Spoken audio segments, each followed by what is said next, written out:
When everyone has come to conclusion on matters affecting society, it remains on us to find the truth behind the truth. This is The Third Eye.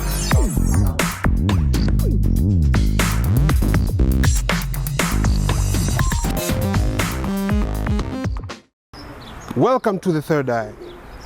On our last episode, we identified some of the key causes of flooding in Nairobi. Join me today as we talk to a few of the flood victims that have gone through this ordeal in South Sea Estate.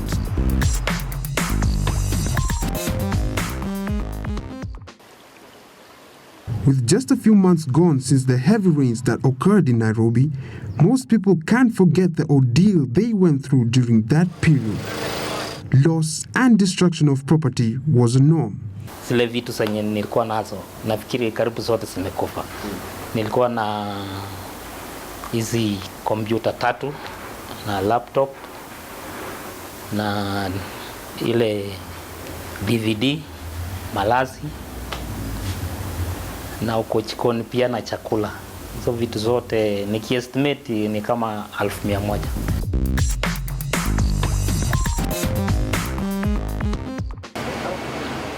Mr. Kenywa, a businessman in Nairobi who dwells in South Sea, was a victim to the flood. We catch up with him as he tells us his side of the story. As usual, driving home past Moi Educational Center towards the mosque, and I found the place was flooded, and of course I wanted to take care of my vehicle. It was raining heavily, so we parked the vehicles aside, but everyone was in the car. But within about 15 minutes, the vehicles were actually flooding, and we had to come out. So we moved out. The rain was pounding very heavily, so you are coming out to get rained on.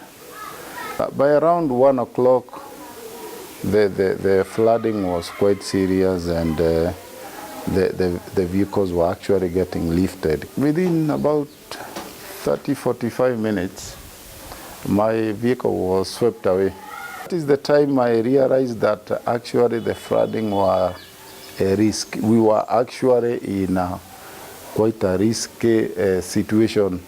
Initially, we thought the flooding will maybe recede and all that, but we spent the whole night there, and it was chaotic, it was bad. Some people were swept away. I remember there was one person who was actually carried away by the water. He was still talking.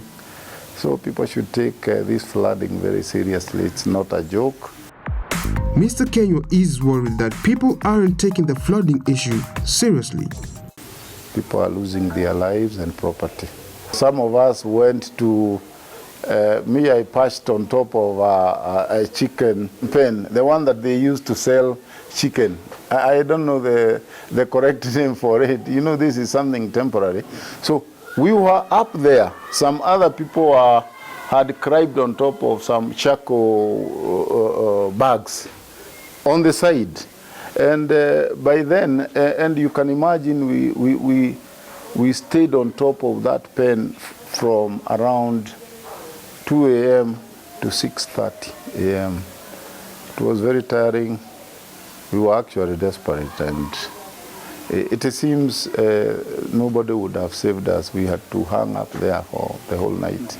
I think what I saw is people who had no knowledge or had, I think generally we were underestimated the flood and how we should deal with water generally. As the response, we were actually just pushed by the water. We were looking for solutions as we were failing to have solutions, or losing, having to have, we didn't have any options. So that's how we came up with our solutions.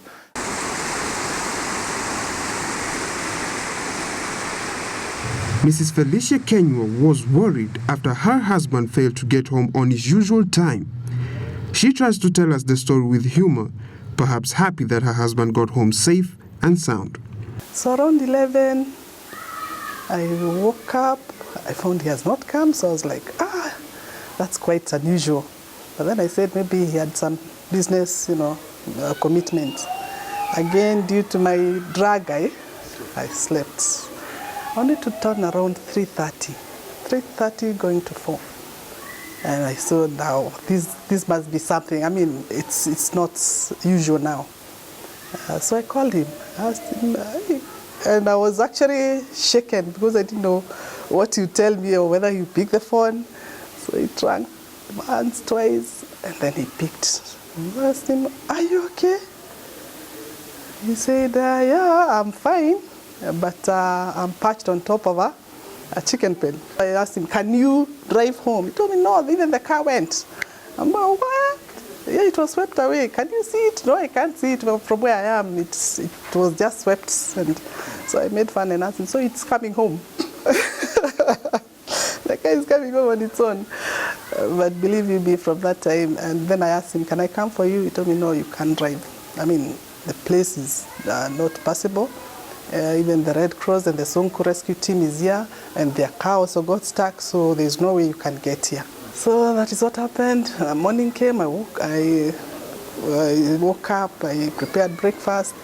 So I was in the process, that was around 5:30.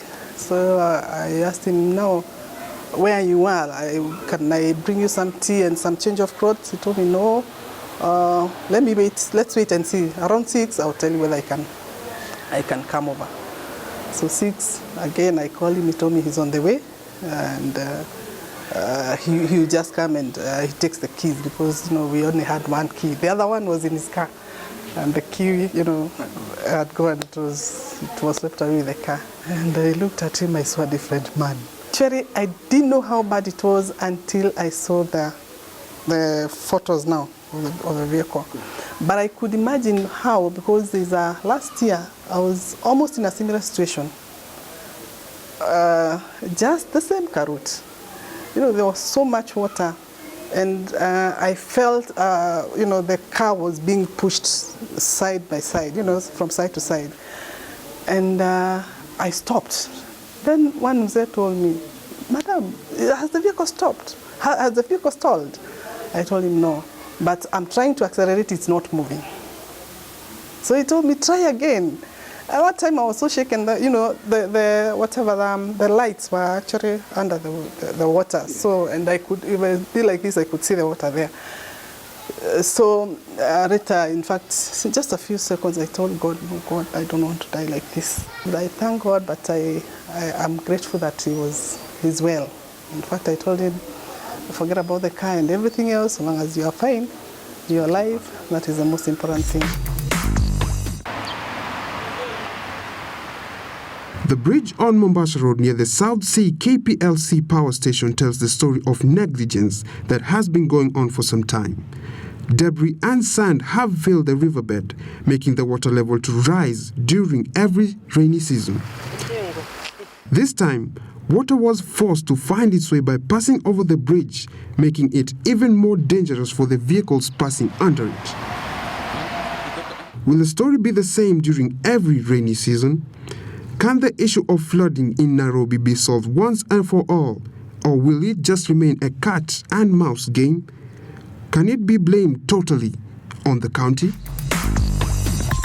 Join me next time as we continue with our search for answers to these perennial questions.